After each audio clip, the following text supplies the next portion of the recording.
आज के अपनी वीडियो में सीखेंगे उपसर्ग और प्रत्यय। उपसर्ग और प्रत्यय को इंग्लिश में प्रीफिक्स और सुफिक्स कहते हैं।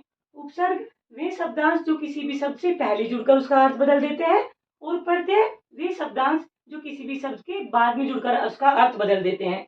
जैसे सुकन्या, सुकन्या, कन्या से पहले सु जुड़ा है तो ये एक उपसर्ग है। हिंदी भाषा में 3 प्रकार के उपसर्ग हैं: हिंदी उपसर्ग, संस्कृत उपसर्ग और विदेशी भाषाओं के शब्दों वाले उपसर्ग। पहले हम हिंदी भाषा के कुछ उपसर्ग देख लेते हैं। अन जैसे अनपढ़, सु जैसे सुविचार, भर भरपेट। देखिए ये शब्द पहले जुड़कर शब्द का अर्थ बदल रहे हैं। ये कुछ संस्कृत भाषा के उपसर्ग हैं। जैसे अति, अति आवश्यक, अनु, अनुसार, निर्धन या अवनीत। अब ये कुछ विदेशी भाषाओं के शब्द के उपसर्ग है, जैसे गैर, बे, एन, हर। आपको शब्द ही लग रहे होंगे कुछ विदेशी भाषाओं के हैं। देखिए जैसे कि गैर, गैर जरूरी, बे, बे मतलब, एन या हर, ये उपसर्ग है जो किसी भी शब्द से पहले जुड़ेंगे। अब हम देख लेते हैं प्रत्यय। प्रत्यय वे शब्द होते हैं जो बाद में जुड़ते हैं। जैसे दूध प्लस वाला, दूध वाला। देखिए दूध के बाद में मैंने वाला जोड़ा है और दूध वाला, उसका अर्थ बदल गया है। प्रत्यय भी 2 प्रकार के होते हैं, हिंदी प्रत्यय और संस्कृत प्रत्यय। परीक्षाओं में ये प्रश्न नहीं पूछा जाता कि कौन से हिंदी वाले प्रत्यय हैं या कौन से संस्कृत वाले प्रत्यय हैं, परंतु इस तरीके से आ जाता है कि संस्कृत प्रत्यय से 2 शब्द बनाइए या 2 उपसर्ग बनाइए जो कि संस्कृत भाषा से लिए गए हों या विदेशी भाषाओं से लिए गए हों, तो हमें इनकी जानकारी होनी चाहिए। अब हम प्रत्यय देख लेते हैं। प्रत्यय 2 प्रकार के होते हैं, कर्तव्य प्रत्यय और तदित प्रत्यय। कर्तव्य प्रत्यय क्या होता है? जो क्रियाओं में जुड़ते हैं, जैसे पढ़ना, हंसना, खेलना, ये क्रियाएं हैं। पढ़ प्लस आई, पढ़ाई। देखिए क्रिया का अर्थ बदल गया है। अब मैं कुछ आपको प्रत्यय के उदाहरण दिखा देती हूँ। हम लोग एक बार इसको सोल्व करके देखते हैं।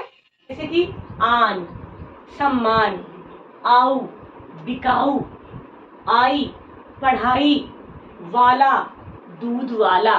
अब हम समझते हैं कि तदित प्रत्यय किसे कहते हैं।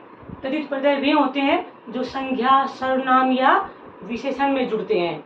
जैसे कि पठनीय, वंदनीय, ता, महानता, जो कि कोई विशेषण है। ये सब विशेषण शब्द है। वती, रूपवती, ये भी एक विशेषण शब्द है। निय, वंदनीय। एक बार फिर से आप ध्यान से देखिए। कृत प्रत्यय किसे कहते हैं? जो क्रियाओं में शब्द जुड़ते हैं, क्रियाओं के बाद में शब्द जुड़ते हैं। जैसे पढ़, लिख, चढ़। अब मैं अगर इनमें ई शब्द का को जोड़ दूं, पढ़ाई, लिखाई, जो कि क्रिया शब्दों में जुड़ते हैं। और तदित प्रत्यय जो संज्ञा, विशेषण या सर्वनाम में जुड़ते हैं। अब हम इनके कुछ और उदाहरण देख लेते हैं। जैसे कि ता, ये देखिए कृत प्रत्यय में भी 2 प्रकार है, हिंदी प्रत्यय और संस्कृत प्रत्यय। ये कुछ हिंदी प्रत्यय के उदाहरण है और ये कुछ संस्कृत प्रत्यय के उदाहरण है। जैसे ता, वक्ता, आस, मिठास, इक, प्रतीक, कार, मूर्तिकार।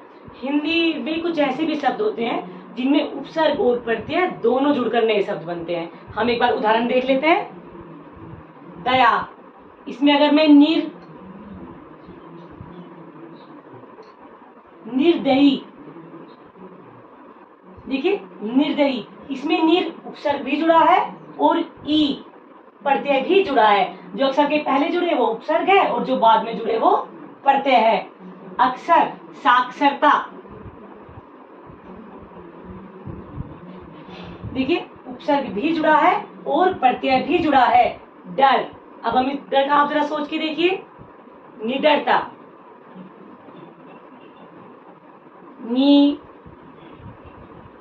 देखिए उपसर्ग भी जुड़ा है और प्रत्यय भी, तब निडरता बना है। मुझे उम्मीद है कि आपको उपसर्ग और प्रत्यय से समझ आ गया होगा। Thank you.